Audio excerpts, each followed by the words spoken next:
Gujarat Titans बनाम Chennai super Kings qualifier एक में जो हुआ उसके बाद किसी का कहना है कि धोनी ने बेईमानी की है, तो कोई कह रहा है वो महेंद्र सिंह धोनी हैं, वो बेईमानी नहीं कर सकते हैं, उन्होंने बस अपने दिमाग का इस्तेमाल किया है, इसे प्रेजेंस ऑफ माइंड कहते हैं। लेकिन वीडियो के अंत में हम आपसे जानना चाहेंगे कि जो हुआ वो बेईमानी थी या धोनी की प्रेजेंस ऑफ माइंड। क्या धोनी ने बेईमानी कर फाइनल के लिए क्वालिफाई किया? क्या धोनी ने धोनी होने के रुतबे का गलत इस्तेमाल किया? और लोगों ने भी इस विषय को यूं ही जाने दिया कि वो महेंद्र सिंह धोनी हैं। क्या गुजरात के प्लेयर्स ने इस विषय पर इसलिए टिक्का टिप्पणी नहीं की क्योंकि वो महेंद्र सिंह धोनी थे? क्या अंपायर ने भी इसलिए इस बात को जाने दिया कि वो महेंद्र सिंह धोनी थे? क्या अंपायर को महेंद्र सिंह धोनी को वो नियम याद दिलाने की ज़रूरत नहीं थी? अगर आप नहीं जानते हैं तो हम आपको बता दें कि यह मामला सीएसके और जीटी के बीच खेले गए आईपीएल 2023 के क्वालिफायर 1 का है, जिसमें टॉस जीतकर गुजरात ने चेन्नई को बल्लेबाजी के लिए आमंत्रित किया। वहीं गुजरात की बल्लेबाजी के दौरान एक ऐसा ओवर आया जिसमें कहा जा रहा है कि धोनी ने बेईमानी कर ली। अगर दूसरा कोई खिलाड़ी ऐसा किया होता तो अभी तक हम लोगों ने बखिया उधेड़ दिया होता। दरअसल गुजरात की बल्लेबाजी के दौरान एक समय ऐसा आता है जब धोनी और पथिराना ब्रेक लेते हैं, जिसमें पथिराना 4 मिनट तक बाहर रहते हैं, उसके बाद आते हैं। यह कुछ 15वें ओवर का वक्त होता है, उन्हें गेंदबाजी करना होता है। लेकिन आईपीएल नियम के अनुसार जितनी देर आप मैच के दौरान बाहर रहेंगे उतनी देर आप गेंदबाजी नहीं कर सकते हैं। इस लिहाज से पथिराना को गेंदबाजी नहीं करनी थी।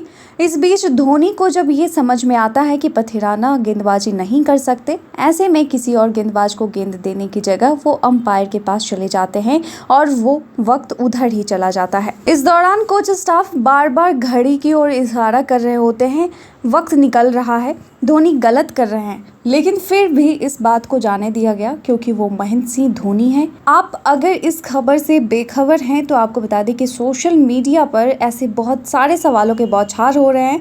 लोगों को ये जानना है कि ये हुआ तो आखिर क्यों हुआ। धोनी की टीम ने गुजरात को 173 रनों का टारगेट दिया था जो गुजरात चेज कर रही थी। स्ट्रेटजी ब्रेक के बाद धोनी को 16वां ओवर पथिराना से करवाना था क्योंकि ये 2020 खेल का वीक मोमेंट होता है, वीक ओवर होता है जिसमें खेल का पासा कभी भी पलट सकता है। ऐसे में धोनी रिस्क नहीं लेकर 16, 18 और 20वां ओवर पथिराना से करवाना चाहते थे, लेकिन नियम के अनुसार पथिराना 4 मिनट बाहर रहे तो उन्हें 4 मिनट तक अंदर गेंदबाजी नहीं करने दिया जाता। वहीं अगर धोनी पथिराना से 17वां ओवर देते तो मुश्किल से पथिराना आगे 19वां ओवर कर पाते और डेथ ओवर में मामला बिगड़ जाता। और हुआ भी कुछ ऐसा कि पथिराना जैसे ही गेंदबाजी करने आए, अंपायर ने पथिराना को रोक दिया, लेकिन अपनी यूनिक टैक्टिक्स के लिए जाने वाले धोनी ने कुछ इस तरह समय का उपयोग किया कि पथिराना को वापस 16वां ओवर मिला। हुआ कुछ ये कि जब अंपायर ने पथिराना को गेंदबाजी करने से मना किया तो धोनी अंपायर के पास चले गए। धोनी का कहना था कि गेंदबाजी नहीं करने दोगे तो कोई बात नहीं, हमसे बात करो। इस दौरान सभी के रिएक्शन साफ साफ दिख रहा था कि धोनी गलत कर रहे हैं। कमेंटेटर्स कह रहे थे, गुजरात की टीम के रिएक्शन कह रहे थे कि धोनी गलत कर रहे हैं, लेकिन किसी की हिम्मत नहीं हुई कि धोनी को जाकर कहे और इसी में वो 4 मिनट निकल जाता है और वापस से 16वां ओवर पथिराना को मिल जाता है। तो कुछ इस प्रकार महेंद्र सिंह धोनी ने अपने दिमाग का इस्तेमाल किया। भले ही टीम को 20 ओवर देरी से ख़त्म करने के लिए जुर्माना भी देना पड़ा, लेकिन चेन्नई सुपर किंग्स ये मैच 15 रनों से जीत गई और क्वालिफायर 1 जीतकर फाइनल में पहुंच गई। जबकि यह ज़्यादा रनों का अंतर नहीं था, गुजरात जैसी दमदार टीम आराम से इतने रनों को छू लेती। क्या ये इसलिए संभव नहीं हो पाया क्योंकि सामने में धोनी की प्रेजेंस ऑफ माइंड थी या फिर धोनी ने बेईमानी किया? धोनी ये जानते थे कि अगर 4 मिनट रुके और 16वां ओवर किसी और गेंदबाज को मिला तो सब गड़बड़ हो सकता है। फिर पथिराना से वो 17वां और 19वां या 18वां और 20वां ओवर ही करवा सकते थे।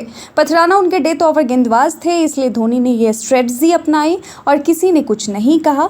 क्या अंपायर के कहने के बावजूद भी धोनी ने समय जाया किया और किसी ने कुछ नहीं कहा क्योंकि वो धोनी हैं? आप इस पर क्या सोचते हैं, हमें कमेंट कर ज़रूर बताएं। क्या धोनी ने बेईमानी की या फिर अपने प्रेजेंस ऑफ माइंड का इस्तेमाल कर इस गेम को बखूबी अच्छे से जीत लिया? आप अपना जवाब में कमेंट सेक्शन में लिखकर ज़रूर बताएं। आज के लिए बस इतना ही, धन्यवाद।